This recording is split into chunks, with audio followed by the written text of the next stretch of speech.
Raden Wijaya adalah cucu Mahisa Campaka atau Narasinghamurti dan anak dari Dyah Lembutal, seorang perwira Yuda yang gagah berani.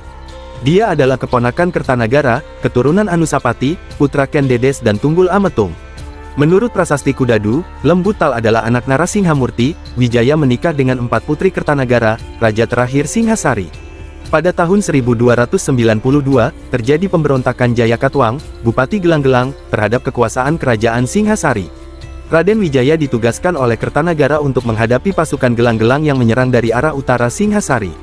Meskipun berhasil memukul mundur musuhnya, pasukan pemberontak yang lebih besar kemudian datang dari arah selatan dan berhasil menewaskan Kertanagara.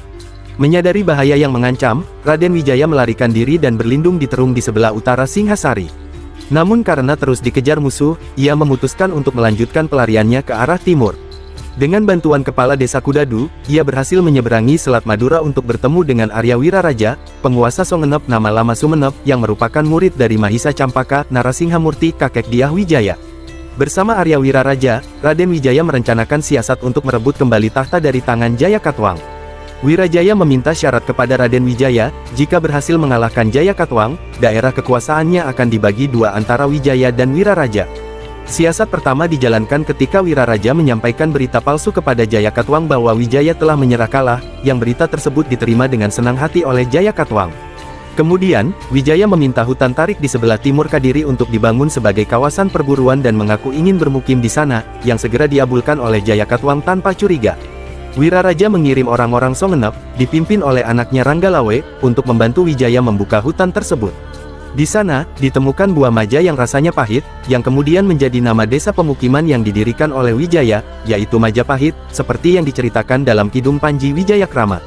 Pada tahun 1293, pasukan Mongol sebanyak 20.000 orang di bawah pimpinan Ikemese, Kauhesing, dan Sipi tiba di Jawa untuk menyerang Kertanagara sebagai balasan atas luka yang diterima oleh utusan Kubilai Khan pada tahun 1289. Raden Wijaya melihat kesempatan ini untuk menghancurkan Jayakatwang dan mengajak Ikemese untuk bersekutu. Wijaya meminta bantuan untuk merebut kembali kekuasaan Wangsa Rajasa dari tangan Jayakatwang, dan baru setelah itu bersedia tunduk kepada bangsa Mongol. Jayakatwang, setelah mendengar persekutuan antara Wijaya dan Mongol, segera mengirim pasukan Kadiri untuk menghadapi mereka, tetapi pasukan itu malah berhasil dikalahkan oleh pihak Mongol.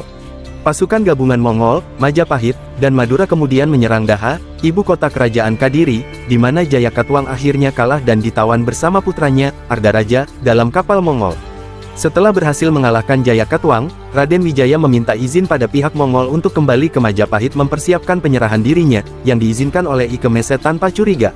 Namun, begitu tiba di Canggu, Majapahit, Wijaya dan pasukannya melakukan serangan mendadak terhadap para prajurit Mongol yang mengawalnya. Pada tanggal 19 April tahun 1293, Wijaya memimpin pasukannya menyerang tentara Mongol yang sedang berpesta di Daha, dengan hasil kehilangan 3.000 orang tentara. Ikemese memutuskan untuk mundur setelah serangan itu, dan sisa pasukan Mongol akhirnya meninggalkan Jawa pada tanggal 24 April tahun 1293. Setelah itu, Wijaya menobatkan dirinya sebagai Raja Majapahit yang pertama dengan gelar Sri Maharaja Kertarajasa Jayawardana, yang menurut Kidung Harsawijaya terjadi pada tanggal 15 bulan Kartika.